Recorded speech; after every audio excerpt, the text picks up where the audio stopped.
الم تر الی الذین قیل لهم کفوا ایدیکم واقیموا الصلاۃ وآتوا الزکاۃ، ذرا تم نے دیکھا نہیں ان لوگوں کی طرف جن سے کہا گیا تھا کہ اپنے ہاتھوں کو بندھے رکھو، روکے رکھو، اور نماز قائم کرو اور زکوٰۃ دو۔ یہ ہے کہ جو مکے کے اندر حکم تھا 12 برس تک، مکے میں جب مسلمانوں پر ظلم و ستم توڑا جاتا تھا، انہیں ستایا جا رہا تھا، تو بہت سے مسلمان تھے جوش میں بھی اور یقیناً خلوص کے ساتھ ہوش مند ہو کر بھی کہ ہمیں اپنے ان بھائیوں کی مدد کرنی چاہیے۔ اب یہ سمیہ ہمارے سامنے جو ہے، جو کچھ ہو رہا ہے اس کے ساتھ ہماری نگاہوں کے سامنے، یاسر کے ساتھ جو کچھ ہو رہا ہے، حضور ہمیں اجازت دیجیے۔ آخر ہم جو ہے،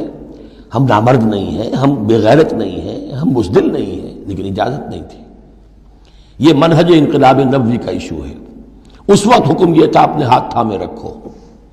نغمہ ہے بلبل شوریدہ تیرا خام ابھی، اپنے سینے میں اسے اور ذرا تھام ابھی، ایک وقت آئے گا تمہارے ہاتھ کھول دیے جائیں گے، ابھی کفوا ایدیکم۔ لیکن یہاں سوال پیدا ہوتا ہے، الم تر الی الذین قیل لهم کفوا ایدیکم، یہ فعل مجہول ہے، کہا کس نے تھا؟ مکی قرآن میں یہ آیت موجود نہیں ہے، وہاں بھی یہ حکم تھا محمد الرسول اللہ صلی اللہ علیہ وسلم کا، حضور نے روکا۔ یہ آیت تو اتر رہی ہے مدنی قرآن میں، سورہ نساء میں، تو معلوم ہوا کہ اس وقت بھی وہ حضور کا حکم تھا جس کو کہ اللہ نے وہ اون کیا ہے، اللہ کی طرف سے تھا یہ۔ تو وہی جلی تو ہوتی ہے، وہی خفی بھی ہوتی ہے، یا حضور کے جس اجتہاد کو اللہ تعالیٰ اس کو تقریر کہیں گے، جیسے حضور کی حدیث ہم کہتے ہیں، ایک آپ کا قول ہے، ایک فعل ہے، ایک تقریر ہے۔ کوئی کام آپ کے سامنے کیا گیا، آپ نے اسے روکا نہیں، تو گویا کہ ایک طرح سے آپ کی طرف سے ریکگنیشن مل گئی کہ وہ بھی جائز ہے۔ یقیناً غلط ہوتا تو حضور روک دیتے۔ اسی طرح اللہ تعالیٰ کی کتاب ہے، وحی جلی ہے، وہ آ رہی ہے،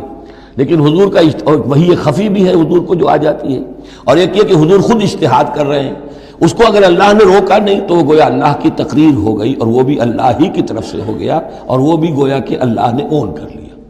تو اب یہ بھی ہو سکتا ہے کہ وحی خفی کے ذریعے سے اللہ نے مکی دور میں حضور کو یہ حکم دیا ہو کہ جو ہے یہاں نقل ہوا ہے، اور یہ بھی ہو سکتا ہے یہ حضور کا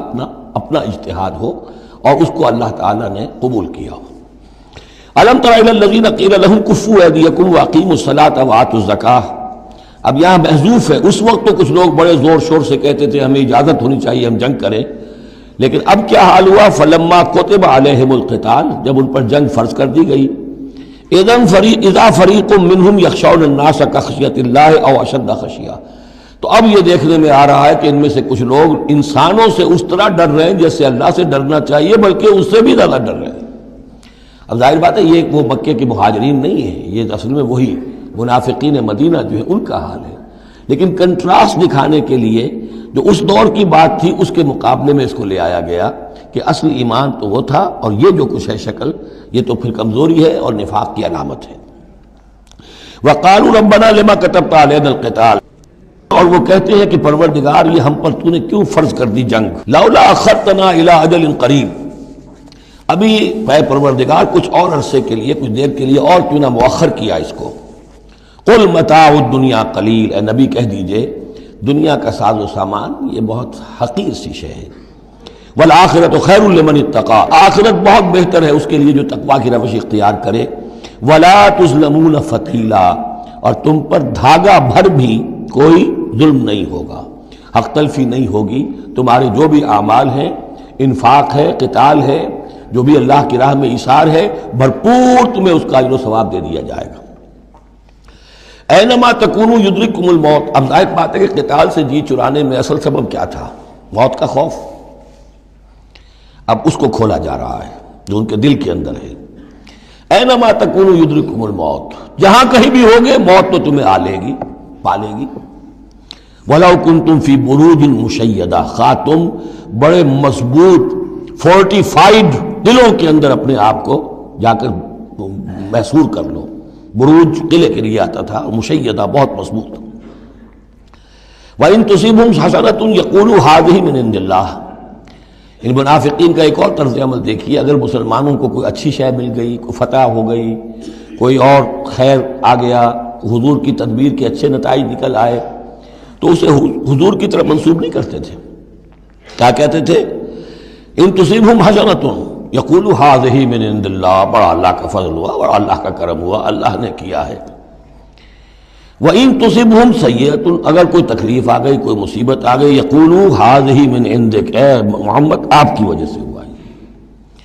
یا آپ نے یہ غلط اقدام کیا، آپ نے یہ فیصلہ کر لیا کہ کھلے میدان میں جا کے جنگ کریں گے، ہم نے تو مشورہ دیا تھا آپ کو، آپ کی بھی رائے یہی تھی کہ مدینے کے اندر محصور ہو کر جنگ کریں، خیر آ گئی تو اللہ کی طرف سے، اور اگر تکلیف آ گئی تو اے محمد آپ کی طرف سے۔ قل کل من عند اللہ، کہہ دیجئے یہ سب چیزیں، خیر ہو، شر ہو، تکلیف ہو، آسانی ہو، مشکل ہو، جو بھی صورت میں سب اللہ کی طرف سے ہیں۔ فما لہؤلاء القوم لا یکادون یفقہون حدیثا، تو ان لوگوں کو کیا ہو گیا ہے کہ یہ کوئی بات بھی نہیں سمجھتے، ان کی مت بالکل ماری جا چکی ہے۔ اب یہاں جو اگلی آیت ہے اس کے بارے میں کافی قول ہیں، لیکن جو میرے نزدیک راجح ہے وہ میں بیان کر رہا ہوں کہ اس میں تحویل خطاب ہے۔ شروع میں جو خطاب کیا جا رہا ہے وہ ان مسلمانوں کو جن کی طرف سے یہ کمزوری یا نفاق ظاہر ہو رہا تھا۔ ما اصابک من حسنۃ فمن اللہ وما اصابک من سیئۃ فمن نفسک، دیکھو اے مسلمان، جو بھی کوئی خیر تمہیں ملتا ہے تمہیں یہی کہنا چاہیے اللہ کی طرف سے، اگرچہ خیر بھی اللہ کی طرف سے اور شر بھی اللہ کی طرف سے۔ یہ تو جو ہمارے ایمان کا ہے وہ ایمان مفصل، والقدر خیرہ وشرہ من اللہ تعالی والبعث بعد الموت، ہمارا ایمان اس پر ہے۔ لیکن طریقہ کیا ہے انسان کے لیے، ادب کیا ہے، صحیح کیا ہے، وہ یہ ہے کہ خیر ملے اللہ کا فضل ہے، اور اگر کوئی خرابی ہوئی ہے میری کسی غلطی سے ہوئی ہے، مجھ سے کوئی کوتاہی ہوئی ہے، مجھے اللہ تعالیٰ نے کوئی تعدیب فرمانی چاہیے۔ وَأَرْسَلْنَاكَ لِلنَّاسِ رَسُولًا، اور اے نبی ہم نے آپ کو تو لوگوں کے لیے رسول بنا کر بھیجا ہے۔ ایک یہ قول ہے کہ اس میں تحویل خطاب ہے، ایک یہ کہ درمیانی ٹکڑے میں بھی خطاب تو حضور سے ہی ہے لیکن استجاب کے انداز میں، اچھا تو جو انہیں خیر مل جائے تمہیں وہ تو ہے اللہ کی طرف سے، اور جو کوئی برائی آ جائے تو اے نبی آپ کی طرف سے ہے۔ کیا بات یہ کہہ رہے ہیں جبکہ اللہ نے آپ کو تو رسول بنا کر بھیجا ہے؟ تو یہ دو تعبیریں ہیں اس کی، میرے نزدیک پہلی تعبیر راجح ہے۔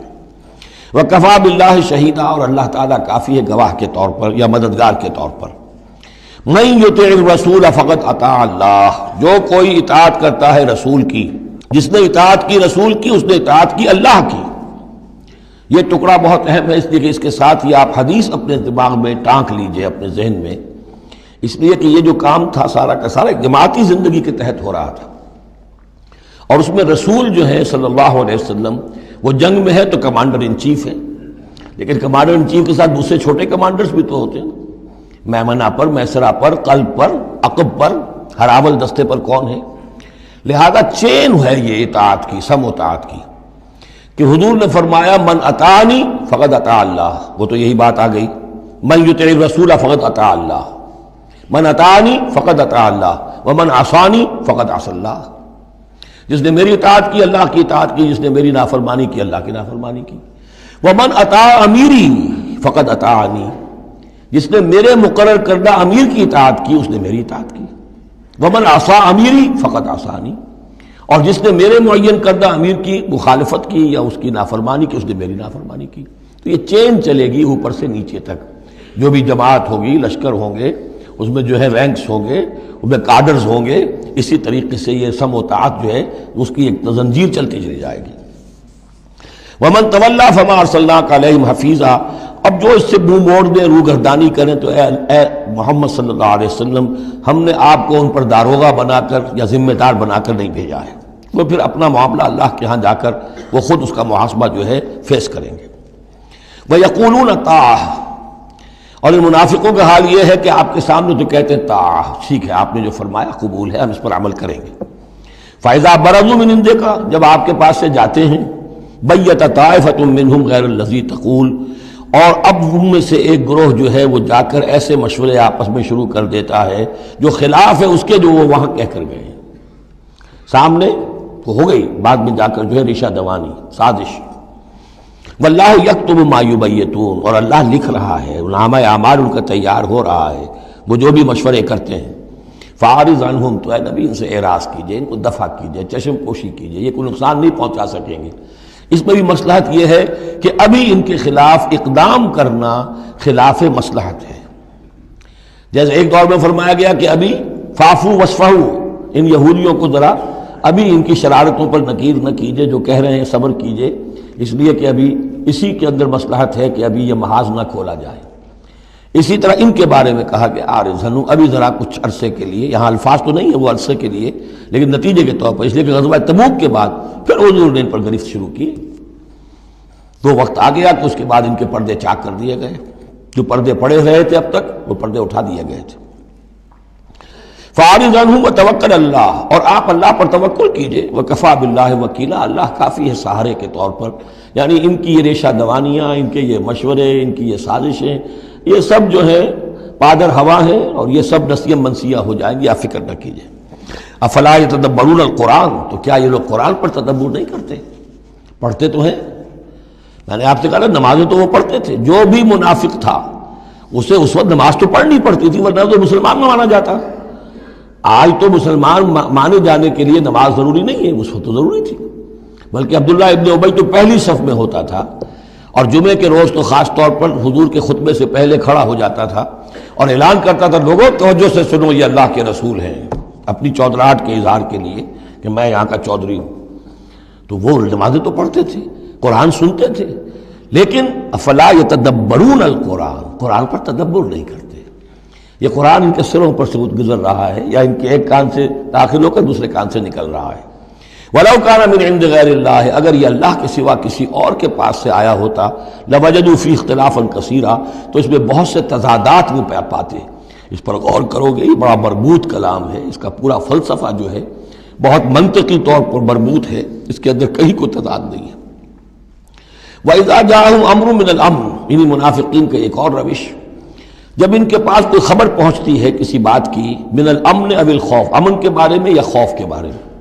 کہیں سے خبر آ گئی کہ فلاں قبیلہ چڑھائی کرنے کی تیاری کر رہا ہے، حملہ کرے گا، اذاعوا بہ، تو وہ اس کو پھیلا دیتے ہیں، نشر کر دیتے ہیں، عام کر دیتے ہیں، تاکہ لوگوں میں خوف اور ہراس پیدا ہو جائے۔ یہ اسی سے اذاع کا لفظ آج کل بنا ہوا ہے، ریڈیو کو، نشر کو، براڈ کاسٹنگ کے لیے یہ لفظ ہے عربی کا، جدید عربی کا، اذاعۃ الجمہوریۃ المتحدۃ العربیہ، یہ جو ریڈیو ہے، this radio of United Arab republic,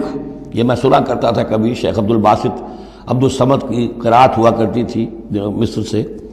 تو وہ اذاعۃ الجمہوریۃ المتحدۃ العرب، تو یہ جو ہے وہ اذاع اب نشر کرنے کے لیے، اذاعوا بہ، وہ اس کو نشر کر دیتے ہیں۔ وَلَوْ رَدُّوهُ إِلَى الرَّسُولِ، اگر وہ اس کو لوٹاتے رسول کی جانب کہ حضور یہ خبر آئی ہے، اس طرح کی اطلاع آئی ہے، وَإِلَىٰ أُولِي الْأَمْرِ مِنْهُمْ، یا جو اور اولو الامر ہے، بہرحال اوس کے سردار ہیں، سعد ابن عبادہ ہیں، ان تک بات پہنچا دیں، اس خزرج کے سردار، یا اوس کے سردار ہیں سعد ابن معاذ، ان تک پہنچا دیں۔ اگر یہ کرتے لَعَلِمَهُ الَّذِينَ يَسْتَنبِطُونَهُ مِنْهُمْ، تو یہ بات ان لوگوں کے علم میں آتی جو اس کا استنباط کر سکتے، نتیجہ نکال سکتے، کتنی بات صحیح ہے، اس کا نتیجہ کیا نکل رہا ہے، ہمیں کیا قدم اٹھانا چاہیے۔ اور جب انہوں نے وہ خبر ایسے ہی جو ہے پھیلا دی، تو اس کا نتیجہ کیا ہوگا کہ لوگوں میں ایک سراسیمگی پیدا ہو گئی، ایک فکر پیدا ہو گیا، جسے آپ کہتے ہیں دنیا میں ہو جاتا ہے، سنسنی سی پیدا ہو جاتی ہے۔ وَلَوْلَا فَضْلُ اللَّهِ عَلَيْكُمْ وَرَحْمَتُهُ،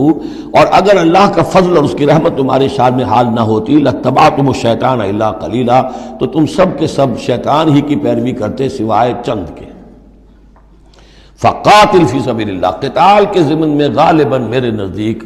قرآن مجید کی سخت ترین آیت یہ ہے، لیکن اس میں سختی لفظی نہیں ہے، معنوی ہے۔ فَقَاتِلْ فِي سَبِيلِ اللَّهِ، تو اے نبی آپ تو جنگ کریں اللہ کی راہ میں، لا تکلف الا نفسک، آپ پر کوئی ذمہ داری نہیں ہے سوائے اپنی ذات کے۔ وحرض المؤمنین، اہل ایمان کو جتنا بھی آپ اکسا سکے اکسا، اختیار تو نہیں، یعنی اگر کوئی اور نہیں نکلتا اکیلے نکلیے، جیسے کہ حضرت ابوبکر نے کہا بھی تھا،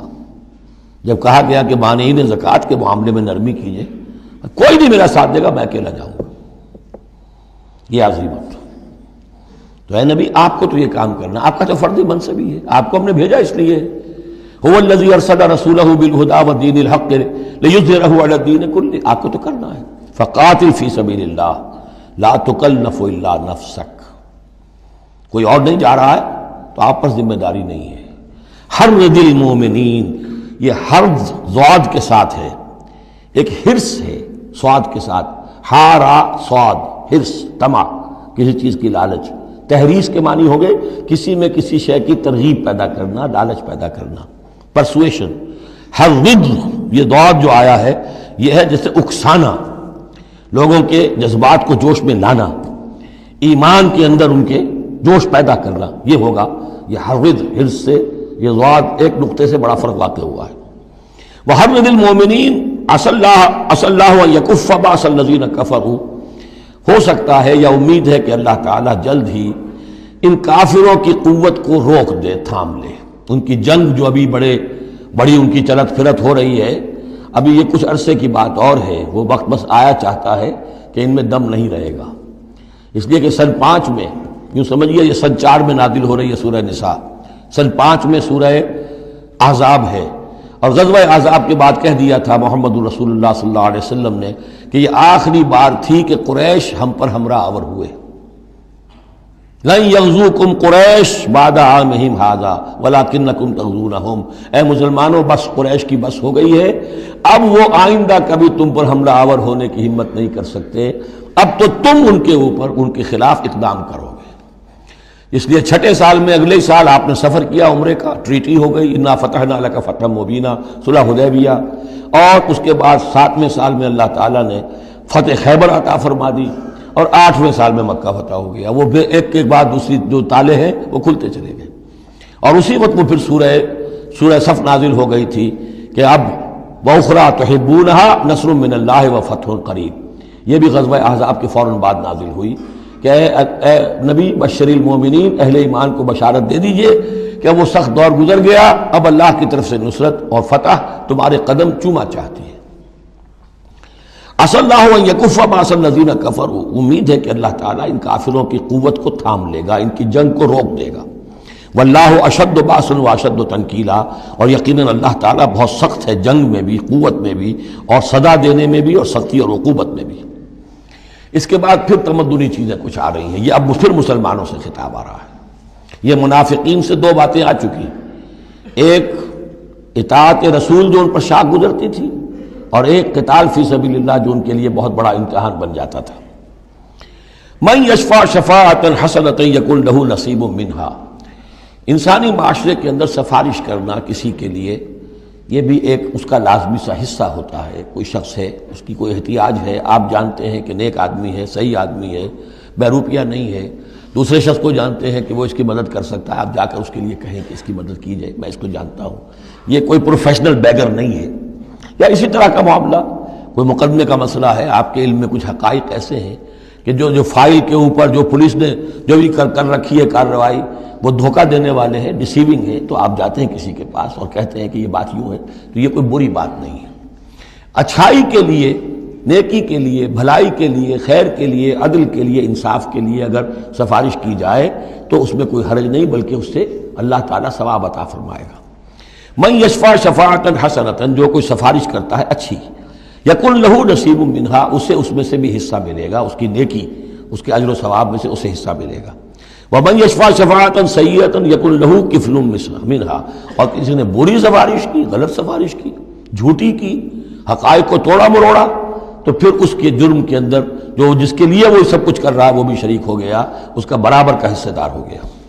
واللہ وکان اللہ علی کل شیء مقیتا، اور یقیناً اللہ تعالیٰ ہر شے پر قوت رکھنے والا ہے۔ ایک اور بات، معاشرے کے اندر گریٹنگز کا معاملہ ہوتا ہے، جب ملیں تو آپس میں کس طریقے سے کوئی سلام کریں، یا کیا گڈ مارننگ کہیں، کیا کہیں، صباح الخیر اور مساء الخیر کہیں، کیا کہیں، اس کا بھی اللہ تعالیٰ نے بتایا کہ اس کا قاعدہ کیا ہے۔ وَإِذَا حُيِّيتُم بِتَحِيَّةٍ فَحَيُّوا بِأَحْسَنَ مِنْهَا أَوْ رُدُّوهَا، جب تمہیں کوئی دعا دی جائے، اصل میں عربوں کے ہاں چونکہ یہ رواج تھا حیاک اللہ، حیاک اللہ، حیاک اللہ، اللہ جو ہمارے ہاں سرائے کے علاقے میں حیاتی ہوئے، تمہاری عمر بڑھے، اللہ تعالیٰ عمر زیادہ کرے، تو یہ وہ انداز ان کا تھا کہ حیاک اللہ، تو اسی سے جو بھی گریٹنگز ہیں ان کے لیے لفظ تحیہ بن گیا ہے۔ اذا حییتم بتحیۃ، جب تمہیں کوئی دعا دی جائے تو پھر تم بھی دعا دو بأحسن منہا، اس سے بہتر۔ السلام علیکم کے جواب میں السلام علیکم ورحمۃ اللہ اضافہ کر کے دیجئے، لوٹائیے۔ اور ردوہا، کم سے کم اتنی تو کرو کہ برابر جو ہے وہ بات اس کو لوٹا دو۔ ان اللہ کان علی کل شیء حسیبا، یقیناً اللہ تعالیٰ ہر چیز کا حساب کرنے والا ہے۔ یہ چھوٹی چھوٹی چیزیں بھی جو ہیں ان کی بھی اہمیت ہے، آداب ہیں۔ انسانی زندگی کے اندر اور معاشرتی زندگی میں حسن پیدا ہوتا ہے، اس سے آپس کی محبت پیدا ہوتی ہے۔ اللہ لا الہ الا ہو، اللہ وہ ہے کہ جس کے سوا کوئی معبود نہیں۔ لَيَجْمَعَنَّكُمْ إِلَىٰ يَوْمِ الْقِيَامَةِ لَا رَيْبَ فِيهِ، وہ لازماً جمع کرے گا تمہیں قیامت کے دن جس میں کوئی شک نہیں۔ وَمَنْ أَصْدَقُ مِنَ اللَّهِ حَدِيثًا، اور اللہ سے بڑھ کر اپنی بات میں سچا کون ہوگا۔ اب یہ منافقین سے پھر اگلی بات شروع ہو رہی ہے، اور یہ ہے تیسری بات، ہجرت۔ وہ لوگ کہ جو قدرت رکھنے کے باوجود، مقدرت رکھنے کے باوجود ہجرت نہیں کر رہے تھے۔ یعنی ایک تو وہ ہے جو بیمار ہیں، بوڑھے ہیں، راستہ نہیں چل سکتے، راستہ انہیں آتا نہیں ہے، عورتیں ہیں، ان کا معاملہ تو پہلے آ چکا، ان کے لیے تو تمہیں قتال کرنا چاہیے تاکہ انہیں چھڑاؤ وہاں سے۔ ایک وہ ہے جو کہ اپنے ان کافر قبیلوں کے اندر، اپنی ان بستیوں کے اندر آرام سے رہ رہے ہیں، اور وہ ہجرت نہیں کر رہے، جبکہ ہجرت اب فرض کر دی گئی تھی۔ اور ہجرت فرض کیوں کر دی گئی تھی یہ بھی سمجھ لیجئے، اس لیے کہ جب حضور کی دعوت اور تحریک جو ہے وہ اس مرحلے میں آ گئی کہ اب قتال چاہیے، تو اب ظاہر بات ہے کہ جو آفینسو لینا ہے باطل کے خلاف، جو اقدام کرنا ہے، تو جتنی بھی اویلیبل طاقت ہے اسے ایک مرکز پہ آنا ضروری ہے۔ اگر منتشر پڑے رہی طاقت ساری تو پھر یہ ہے کہ وہ آپ کی کامیابی کا امکان کم ہے۔ اب تو جتنی بھی آپ کو مین پاور اللہ نے فراہم کی ہے اب تک، اس سب کو بلاؤ ایک مرکز پہ ہو تاکہ پوری قوت کے ساتھ ایک جگہ سے فیصلہ کو اقدام کیا جا سکے۔ یہ اس کی حکمت ہے۔ تو جو ہجرت ہوئی تھی پہلے مکی دور میں، جو حبشہ کی تھی، وہ آپشنل تھی، وہ تو صرف اجازت تھی ہجرت کی، اس کا حکم نہیں تھا۔ ہجرت مدینہ کا حکم تھا۔ اب جو لوگ ہجرت نہیں کر رہے ان کا ذکر ہے، ان منافقوں کا کہ جو اس بنا پر منافق قرار پائے کہ وہ ہجرت نہیں کر رہے۔ فما لکم فی المنافقین فئتین، اور تمہیں کیا ہو گیا ہے ایسے منافقوں کے بارے میں، یہ بات آگے واضح ہو جائے گی کہ کن منافقین کا تذکرہ ہے یہ۔ تم دو گروہوں میں تقسیم ہو گئے ہو، یعنی کچھ لوگ ان کی حمایت کرتے نہیں بھائی ٹھیک ہے کوئی بات نہیں، ان کے ساتھ کوئی نرمی ہونی چاہیے، آخر ایمان تو لائے تھے نا، اب نہیں ہجرت کر سکے۔ اور کچھ لوگ جو ہے وہ اللہ کے حکم کے معاملے میں سختی سے عمل کرنا چاہتے ہیں۔ تو اے مسلمانوں تمہیں کیا ہو گیا، ان کے بارے میں دو گروہوں میں کیوں تقسیم ہو گئے ہو؟ واللہ ارکسہم بما کسبوا، اللہ نے تو ان کے کرتوتوں کے سبب ان کو الٹ دیا، یعنی ان کا ہجرت نہ کرنا در حقیقت ثبوت ہے اس بات کا کہ ایمان سلب ہو گیا ان کا۔ ہاں کوئی مجبوری ہوتی، عذر ہوتی تو بات اور تھی۔ اتریدون ان تہدوا من اضل اللہ، کیا تم چاہتے ہو کہ ان کو ہدایت دے دو جن کی کہ گمراہی پر اللہ کی طرف سے مہر تصدیق ثبت ہو چکی ہے؟ وَمَن يُضْلِلِ اللَّهُ فَلَن تَجِدَ لَهُ سَبِيلًا، اور جس کی گمراہی پر اللہ کی طرف سے آخری مہر تصدیق ثبت ہو چکی ہو، پھر تم اس کے لیے کوئی راستہ نہ پاؤ گے۔ وَدُّوا لَوْ تَكْفُرُونَ كَمَا كَفَرُوا، یہ لوگ جو ان کے بارے میں نرمی کی باتیں کر رہے ہیں، بڑی چکنی چپڑی باتیں، یہ چاہتے ہیں کہ جیسے انہوں نے کفر کیا تم بھی کرو۔ فَتَكُونُونَ سَوَاءً، تاکہ تم برابر ہو جاؤ۔ بلی کی دم کٹ گئی، وہ چاہتی ہے سب بلیوں کی دمیں کٹ جائیں۔ فَلَا تَتَّخِذُوا مِنْهُمْ أَوْلِيَاءَ، تو اب ان کو اپنا دوست مت سمجھو، اپنا حمایتی مت جانو، حَتَّى يُهَاجِرُوا فِي سَبِيلِ اللَّهِ، جب تک کہ وہ ہجرت نہ کرے اللہ کی راہ میں۔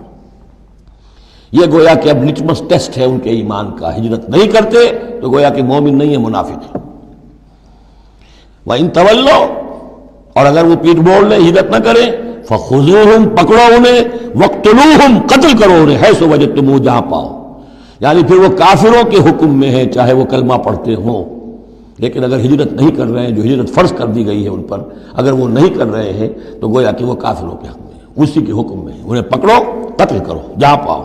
وَلَا تَتَّخِذُوا مِنْهُمْ وَلِيًّا وَلَا نَصِيرًا، ان میں سے کسی کو بھی اپنا ولی اور مددگار مت بناؤ۔ إِلَّا الَّذِينَ يَصِلُونَ إِلَىٰ قَوْمٍ، اب اس میں استثناء ہے، ایک ایسے قبیلے میں اس قسم کے منافق مسلمان موجود ہیں کہ جن سے آپ کی صلح ہے، قبیلے کی قبیلہ صلح، تو ظاہر بات ہے کہ اس صلح کو وہ یہ صلح ان کو بھی کور کر رہی ہے جو اس میں ہے منافق۔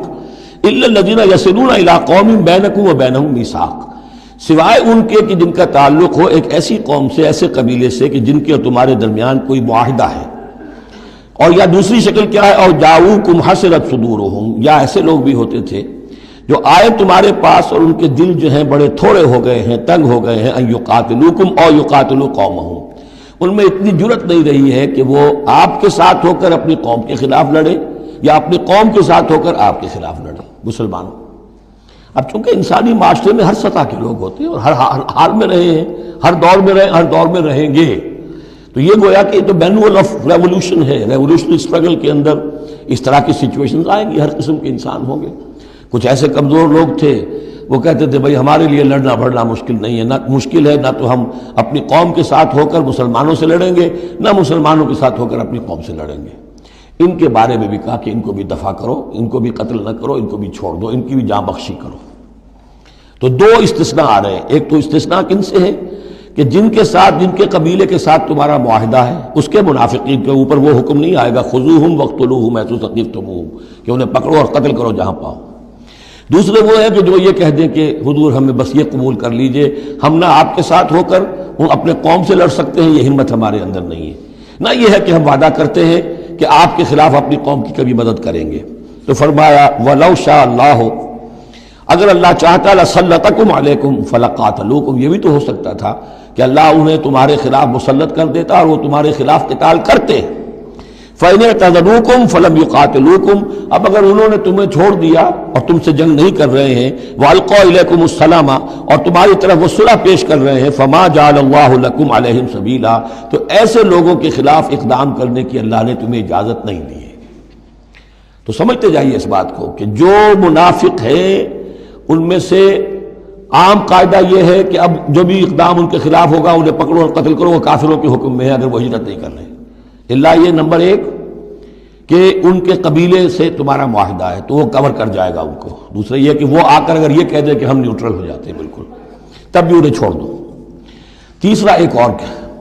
ستجدون آخرین، تم پاؤ گے ایک اور قسم کے لوگوں کو، یریدون ان یامنوکم و یامنوا قومہم، وہ بھی کہتے تو یہ چاہتے ہیں کہ تم سے بھی امن میں رہیں، اپنی قوم سے بھی امن میں رہیں، اس میں نہیں آنا چاہتے جھگڑے میں۔